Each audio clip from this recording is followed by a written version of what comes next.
Audiolibros en 15 minutos. Suscríbete al canal y explora un nuevo libro cada día. La posición de Estados Unidos se hundió en la era posterior a la Guerra Fría. Las personas que crecieron en los Estados Unidos en la década de 1980 podrían fácilmente ser víctimas de cierta narrativa sobre el excepcionalismo estadounidense.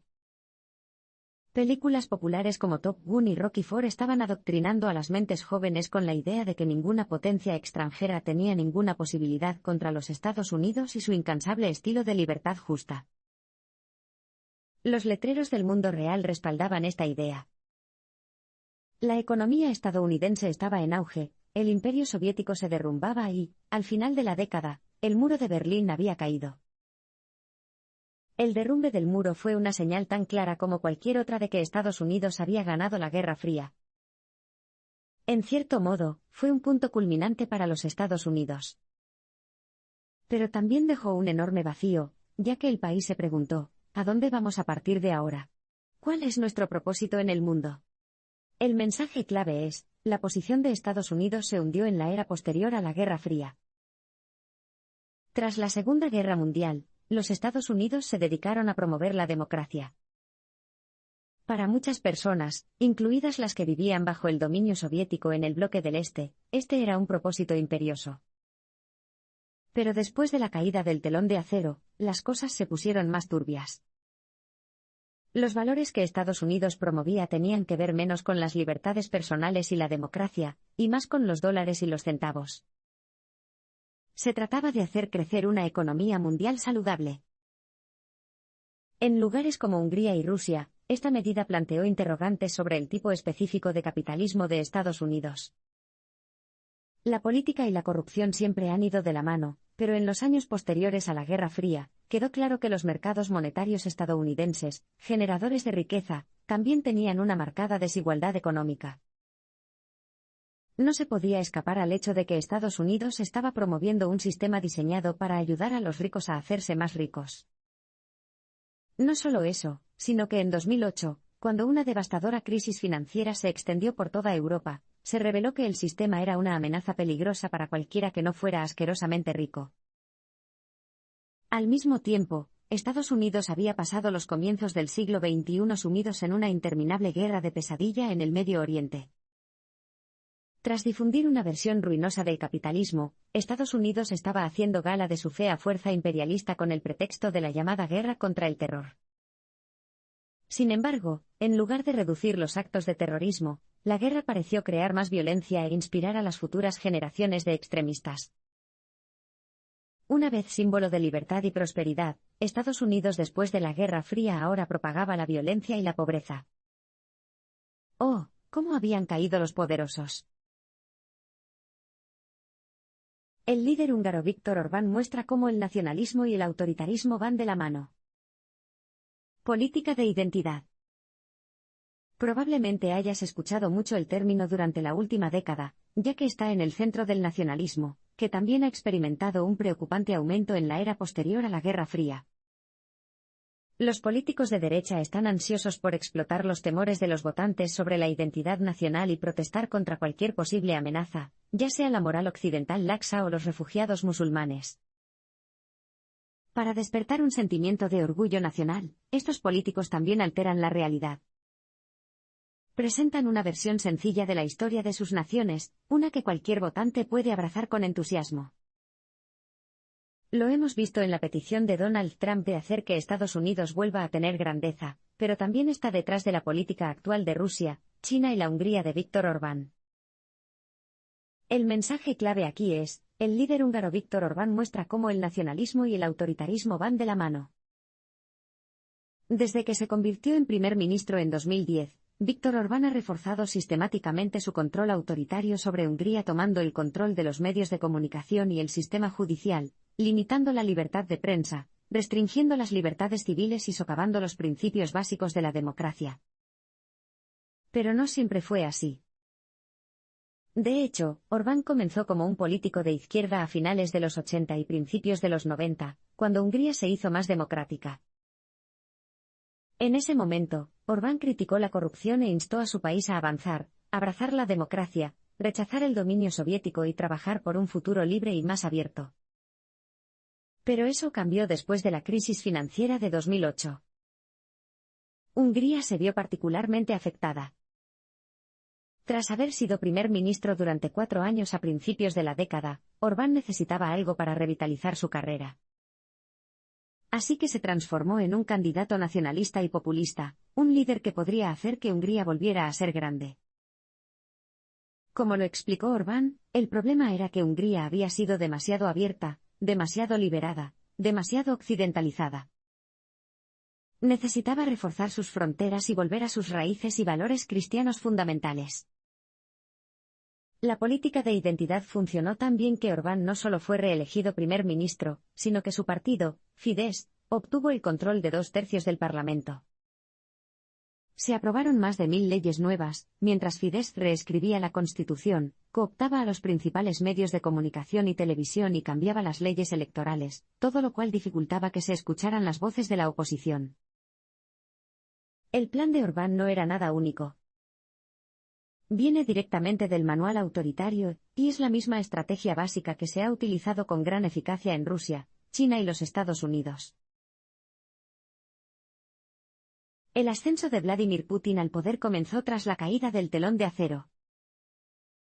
Irónicamente, aunque Orbán comenzó su carrera luchando contra la corrupción y la influencia rusa, terminó manteniendo un largo noviazgo con Rusia. En los Estados Unidos, el Partido Republicano ha emprendido el mismo extraño viaje, de demonizar a Rusia durante la Guerra Fría a admirarla abiertamente hoy en día. La razón es que pocos líderes han demostrado comprender mejor el manual autoritario que el presidente ruso, Vladimir Putin. Y si tu objetivo es consolidar el poder y la riqueza mientras silencias a tus oponentes, entonces Putin es sin duda alguien a quien admirar. El mensaje clave es: el ascenso de Vladimir Putin al poder comenzó tras la caída del telón de acero. El ascenso de Putin también comenzó al final de la Guerra Fría, después de que Boris Yeltsin tropezara al alejar a Rusia del comunismo en la década de 1990. La economía estaba en apuros.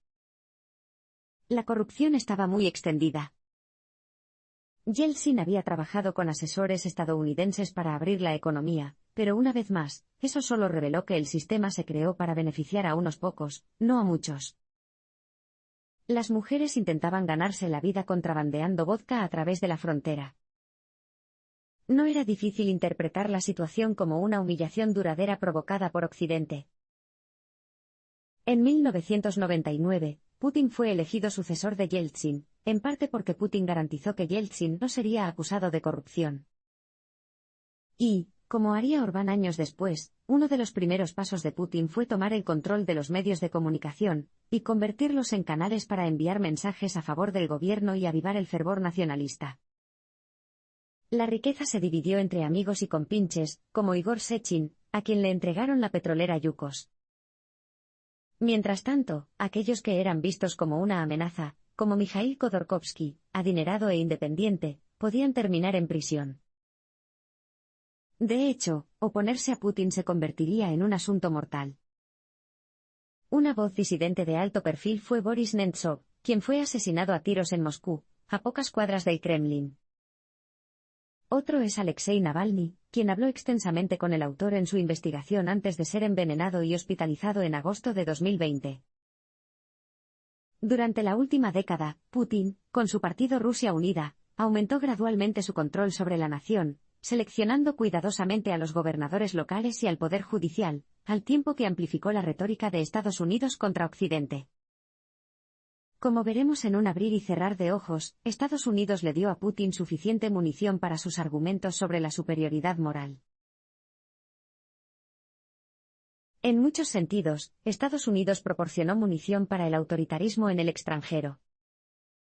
La guerra contra el terrorismo de Estados Unidos fue una respuesta directa a los trágicos acontecimientos del 11 de septiembre de 2001.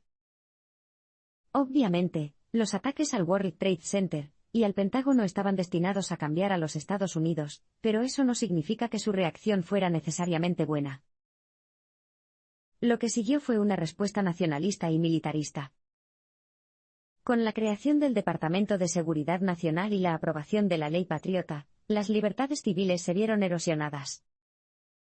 El resultado fue la invasión de países que habían tenido poco que ver con el ataque del 11 de septiembre, y las imágenes e informes de los militares estadounidenses torturando a personas en el extranjero. Para líderes como Vladimir Putin, esto fue útil. Era una prueba más de que Estados Unidos estaba muy lejos de ser una autoridad moral sobresaliente en el mundo. El mensaje clave es, en muchos sentidos, Estados Unidos proporcionó munición para el autoritarismo en el extranjero. La guerra contra el terrorismo logró dar un propósito a los Estados Unidos después de la Guerra Fría. Pero también logró rebajar el listón de lo que se consideraba normal en el ámbito de la política global. Si Estados Unidos no iba a seguir las reglas, ¿por qué debería hacerlo alguien más? Si Estados Unidos iba a invadir países con falsas pretensiones, y crear leyes que eliminaran los derechos a la privacidad, entonces esa debe ser la nueva normalidad, ¿verdad? Las acciones de Estados Unidos después del 11 de septiembre facilitaron que Putin justificara la guerra contra sus vecinos chechenos e introdujera leyes antiterroristas que reforzaban su control. Sin embargo, Estados Unidos proporcionó aún más ayuda involuntaria en forma de tecnología de redes sociales barata y poderosa. Al principio, parecía que plataformas como Facebook y Twitter serían una bendición para la democracia. Estas herramientas se utilizaron para ayudar a organizar protestas a favor de la democracia en Egipto en 2011 y en Ucrania en 2013. Pero en los años siguientes, las redes sociales se convirtieron en un arma contra la democracia. Rusia demostró ser especialmente hábil al utilizar las redes sociales para atacar a disidentes y rivales políticos y promover teorías de conspiración, sin mencionar la siembra de divisiones en lugares como Estados Unidos y el Reino Unido. Pero como veremos en un abrir y cerrar de ojos, no eran los maestros, porque nadie ha utilizado la tecnología como una herramienta eficaz de control social como China. La China moderna y opresiva de hoy también surgió después de la Guerra Fría. Si miramos a Hungría, vemos una versión moderna y occidental del autoritarismo nacionalista. Si miramos a Rusia, vemos ideas anticuadas de soberanía y seguridad nacional agresiva. En China, vemos lo que muy bien podría ser el futuro. Los tres países tienen la influencia de los Estados Unidos, pero quizás sea más evidente en China, donde el capitalismo en fase avanzada y la vigilancia tecnológica chocaron para crear algo completamente diferente. El mensaje clave aquí es, la China moderna y opresiva de hoy también surgió después de la Guerra Fría. Si vives en los es muy probable que tengas algo fabricado en China. Hacia el final de la Guerra Fría, Estados Unidos alejó a China de la Unión Soviética y la llevó al lado occidental. Desde entonces, los dos países han mantenido una asociación económica, satisfaciendo el deseo de productos cada vez más baratos. Se han obtenido enormes beneficios como resultado de esta asociación, aunque los únicos que se benefician de ellos son los ejecutivos de las empresas y los actores del mercado de valores. Sin embargo, el final de la Guerra Fría dejó a China en una situación existencial. Sus líderes no querían que se derrumbara de la misma manera que lo había hecho la Unión Soviética, y sabían que eso significaba adoptar alguna forma de capitalismo. Bajo el liderazgo de Deng Xiaoping, China se abrió a través de un período de reforma económica. Pero a diferencia de otras naciones comunistas, no se abrió políticamente. De hecho, el Partido Comunista de China se fortaleció al aumentar el espíritu nacionalista y al volverse más totalitario. Por supuesto, volverse más nacionalista generalmente significa volverse más antagónico hacia los demás. En la década de 2000, China ya había expulsado a los chinos tibetanos del país, pero en 2014 un ataque de musulmanes uigures en la provincia de Xinjiang provocó lo que se conoció como la Guerra Popular contra el Terrorismo. Siguiendo una página del Manual de Estrategias de los Estados Unidos, China orquestó una feroz represión contra la población uigur, y puso a más de 1 millón de personas en campos de detención. En los últimos años, la tecnología ha transformado la sociedad china, llevando su economía a niveles sin precedentes, y ayudando a sacar a las personas de la pobreza. Sin embargo, la tecnología también se ha vuelto contra la sociedad, como un medio de vigilancia y opresión. Lo analizaremos más de cerca en el próximo parpadeo. China ha utilizado la tecnología estadounidense con fines opresivos. El presidente de China, Xi Jinping, comentaba en Internet cuando dijo, el propósito del orden es la libertad, y el orden es la garantía de la libertad. Si crees que eso se parece mucho a la libertad es esclavitud, que era el lema del partido en 1984 de George Orwell, no estás solo. Al igual que Rusia, China había estado observando las posibilidades de las redes sociales y las nuevas tecnologías en línea que estaban surgiendo en los Estados Unidos durante los últimos 20 años, y vio su potencial. En el caso de China, esta tecnología formaría la columna vertebral de un nuevo sistema de crédito social. El mensaje clave es, China ha utilizado la tecnología estadounidense con fines opresivos. ¿Quieres un nuevo trabajo? ¿Tienes los ojos puestos en una buena escuela para tu hijo? Bueno, entonces es mejor que mantengas un buen puntaje de crédito social. ¿Con quién te comunicas, qué compras, a dónde vas y si pagas tus facturas a tiempo se controlan y se tienen en cuenta? Un buen puntaje de crédito social significa que puede obtener lo que desea. Un puntaje crediticio social malo podría significar que te ven como una amenaza e incluso podrías terminar detenido. El nivel de vigilancia tecnológica en la provincia de Xinjiang va más allá del crédito social. Toda la región también está vigilada con cámaras, y algo tan trivial como que te capten con un vello facial largo podría bastar para que te detengan. Las llamadas telefónicas son monitoreadas. Para una persona que vive en Xinjiang, incluso las acciones de un familiar o amigo fuera del país podrían considerarse una amenaza suficiente como para justificar su detención. La tecnología ha hecho posible todo esto, tecnología que se exportó desde los EU. Antes de que se entendiera todo su potencial. Mientras tanto, China ha estado ocupada extendiendo su influencia. Ha lanzado un enorme proyecto de construcción conocido como la Iniciativa Belt and Road, en el que participan cerca de 70 países que probablemente se beneficiarán lo suficiente como para no quejarse del cuestionable historial de derechos humanos de China. Y ha estado intentando ejercer un mayor control sobre la región semiautónoma de Hong Kong. Ya son tantas las organizaciones y empresas que confían en las empresas chinas que pocas se pronuncian al respecto. Sin embargo, en las calles de Hong Kong, las protestas se han reavivado. China quiere promulgar una ley que permita la extradición de ciudadanos de Hong Kong al continente. ¿Podría la gente de Hong Kong esperar el mismo destino que los uigures de Xinjiang? Muchos manifestantes creen que esa amenaza es demasiado real. Hay motivos para mantener la esperanza de que el autoritarismo fracase. La historia de lo que ha ocurrido en todo el mundo desde la caída del muro de Berlín trata solo de líderes como Orbán, Putin y Xi. También está repleto de historias más pequeñas y personales sobre cómo las grandes decisiones pueden afectarnos a todos. Está Sándor Ledera, un húngaro medio judío que, al igual que Orbán, experimentó un despertar político luchando contra la corrupción en la política. Pero ahora, el organismo de control anticorrupción de Ledera es considerado un enemigo del Estado. Luego está Yana Nemtsova, hija del asesinado Boris Nemtsov, que creó una fundación para promover la política liberal y la democracia en su memoria. La autora habló con Ledera, Nemtsova y manifestantes en Hong Kong, todos los cuales seguían luchando por la democracia en sus países de origen. En cada conversación, la pregunta era, ¿prevalecerá la democracia? El mensaje clave es, hay motivos para mantener la esperanza de que el autoritarismo fracase. Cuando el autor habló con Barack Obama sobre el libro que estaba escribiendo, Obama señaló que las características de la era posterior a la Guerra Fría no son únicas. A lo largo de la historia, la democracia y el totalitarismo han ido y vienen, y es probable que continúen haciéndolo. María Stepanova, escritora y poeta rusa, ve un posible lado positivo en la pandemia actual que ha afectado a casi todo el mundo. Tal vez esta crisis global recuerde a la gente que la verdad, el conocimiento experto y la unidad global son más útiles que las realidades distorsionadas, las teorías conspirativas racistas y el nacionalismo vengativo.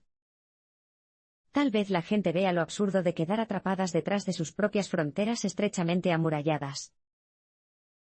Por supuesto, también podría ocurrir lo contrario. Quizás la pandemia lleve a las personas a aislarse aún más en las burbujas de desinformación de las redes sociales, y a que sus realidades se distorsionen aún más por el odio y la ira. Sin embargo, hay motivos para creer que nos hemos dado cuenta de los peligros que Internet representa para la democracia. ¿Podemos hacer que productos como Facebook rindan más cuentas? ¿Podemos poner normas de protección en las redes sociales? Actualmente, lo único de lo que Mark Zuckerberg es responsable es del dinero que gana, y está claro que eso no es suficiente. En sus conversaciones con el autor, e incluso en medio de la pandemia, el activista anticorrupción Alexei Navalny mantuvo una firme esperanza. Tarde o temprano, dijo, personas como Putin, Orbán y Trump se quedarán sin justificaciones para justificar la corrupción que es la base de sus esfuerzos. El liderazgo que consiste en consolidar el poder y el dinero no puede durar, razón por la cual todos los imperios se derrumban. Las personas que siguen protestando en Budapest, Moscú, Hong Kong y en todo Estados Unidos saben que podemos hacerlo mejor. Y esta es una realidad que no se puede suprimir ni distorsionar.